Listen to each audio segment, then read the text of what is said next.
বাইয়ান রে তোমরা গেছে আমি ভিক্ষা চাইয়ান রে বাইয়ান বাইয়ান তোমরা উচিত বিচার আমার করিয়া দিলাও রে ভাই ভাই আমার তাই নিয়ে রেখো আমার বাচ্চা হয় না বাচ্চা আমার বুকু তাই নিয়ে দিলাই তো রে ভাই।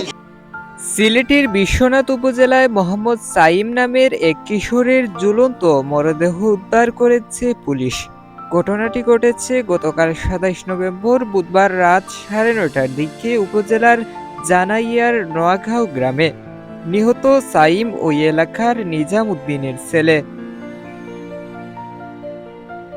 স্থানীয় সূত্রে জানা যায় সাইমকে তার চাচা তাহির বিয়ারগড় থেকে ঝুলন্ত অবস্থায় উদ্ধার করা হয়। পরে স্থানীয়রা তাকে দ্রুত উপজেলা সদরে নিয়ে গেলে কর্তব্যরত চিকিৎসক তাকে মৃত ঘোষণা করেন। আমি গেছি আমি দুনিয়া চাষা এজন আছেন তাই লগে খামো গেছি বাদে আমি আর মামা এজনের বাড়িতে গেছি খামো তারা বাড়িতে খামো গেছি আমি যে সময় হয়েছে আমার ভাই ওলা ওলা পাশ লাগছে আমি আইয়া পাই তারা ছুটি উঠিয়া তারা যত লিয়ে যাই রাজি।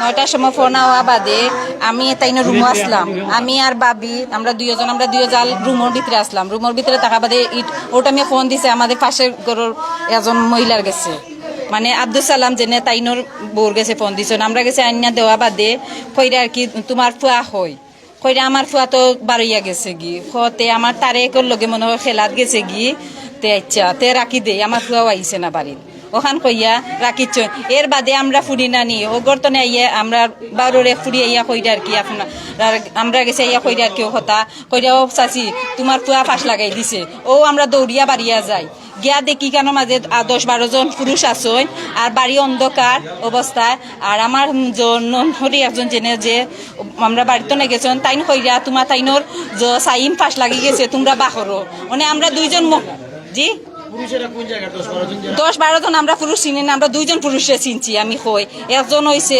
হাসনুর ভাই সাহেবের ছেলে জুয়েল আর একজন তাইর মিয়া বুঝছেন আর বাকি তারা পুরুষ সকলে আমরা চিনি না।